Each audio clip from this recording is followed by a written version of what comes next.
Tesadüf görüş fikri değişti, yoksa aşık oldum, ahı bu ne işti? Ağlımı başımdan aldı o gözler, beni bir sevdaya saldı o gözler.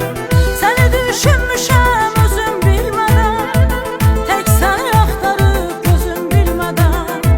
Olsa da həsrətin, kədər, qüssələr, olur xəyalların başqa bir aləm, olur xəyalların başqa bir aləm.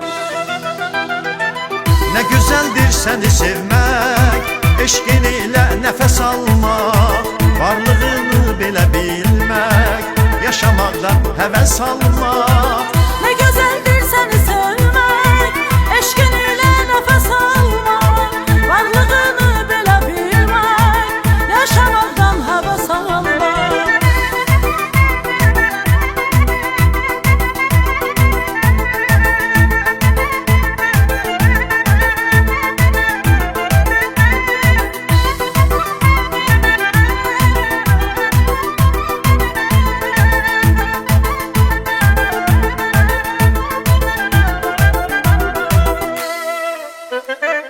Kaş yine görüşmek kısmet olardı, açardım yüreğimi fürsət olardı.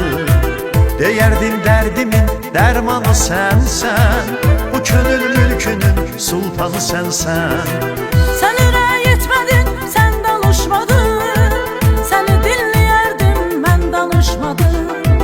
Görürdüm isteği bakışlarında, sevdim bu sevmeyi bakışlarında, sevdim bu sevmeyi bakışlarında.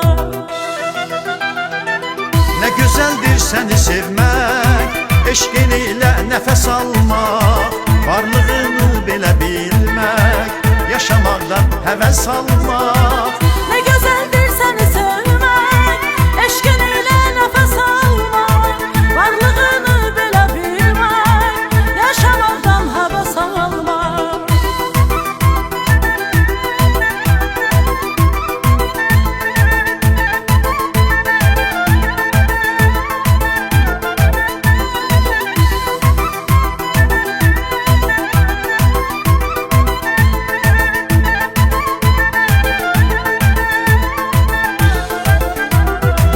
Ne güzeldir seni sevmek, Eşkin ile nefes almak, varlığını belə bilmek, yaşamaktan heves almak. Ne güzeldir seni sevmek,